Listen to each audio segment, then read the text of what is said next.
The development of fluency can be charted out on our timeline below. And I know our timeline looks very different than the last few weeks, but honestly, I was getting tired of making timelines that all look the same. So our timeline begins again with our pre-K students. And in pre-K, we usually don't have readers, or if we have readers, they're beginning readers. And so pre-K students are successful at hearing differences in fluency when they are listeners to teachers doing read-alouds in the classroom. They can hear when you pause. They can hear when you're reading with expression. They can hear when your voice goes up at the end of a question, or when you read loudly or more quiet, depending on your text. And so we are modeling what good readers do, and they are listening and taking it all in. Now, when you move to kindergarten, we can begin to develop fluency and have the boys and girls participate in fluent reading where they're not maybe reading, they're just reciting.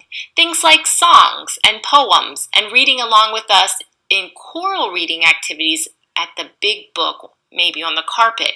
Here, again, they might not be reading so much as just reciting, but they're modeling fluent language by doing that, and we're connecting that language to print, which is different than conversation because we don't have print when we speak to one another.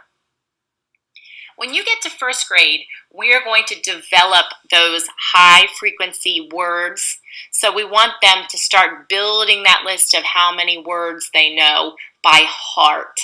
And the more words they know by heart, the fluent they'll be when they see them in text. We also are going to really work in first grade on those decoding strategies, because first grade is where we really get the students to be readers and readers of books that they can have that opportunity to read fluently. They're not those simple beginning readers. We're getting into real text in first grade.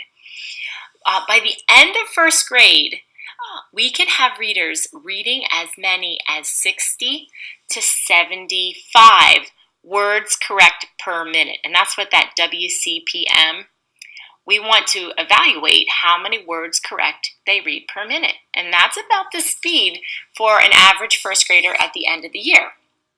Now, moving into second grade, we can see a big shift because second graders are still developing their reading skills, but they're actually focused more on comprehension skills because they've got how to figure out the text on the page kind of under their belt.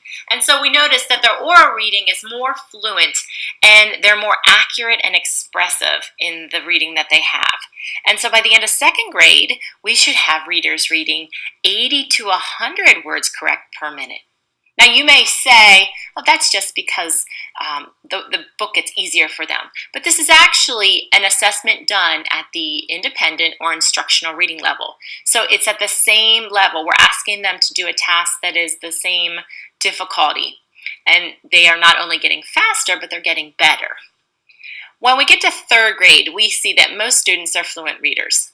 We usually don't have to spend a lot of time instructing explicitly on fluency, but we do have to spend a lot of time practicing what that is like, especially when they have to read aloud, because a lot of the reading becomes silent reading at this point, and they might not have developed that oral reading fluency out loud, and we need to make sure that we know where each child is in that skill. And at this point, we know that most readers can also self-monitor their fluency. They can gauge how they're doing. They can, get a feeling for if they're good at it or not.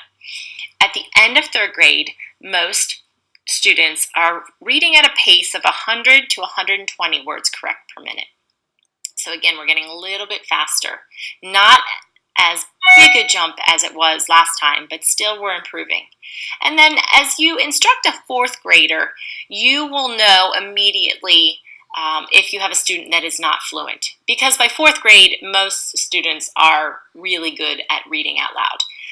If you find a child who's struggling with text still, then they're not going to be fluent. And these are your big, big, big red flags, because by fourth grade, they're working independently in text all the time. And if they're not a fluent reader, they are really going to be behind in their understanding. And this is where we start to integrate content a lot. Teachers are having them read for science and social studies and history and math. And if they're not a fluent reader, it's going to cost them academically. Good readers at the end of fourth grade should be reading 120 to 140 words correct per minute. Keep those in mind, because we're going to do an assessment of our own words per minute, and you'll see where you fall as compared to a fourth grader. So this is how skills develop, and they start at the listening level and they end at really being a fluent reader.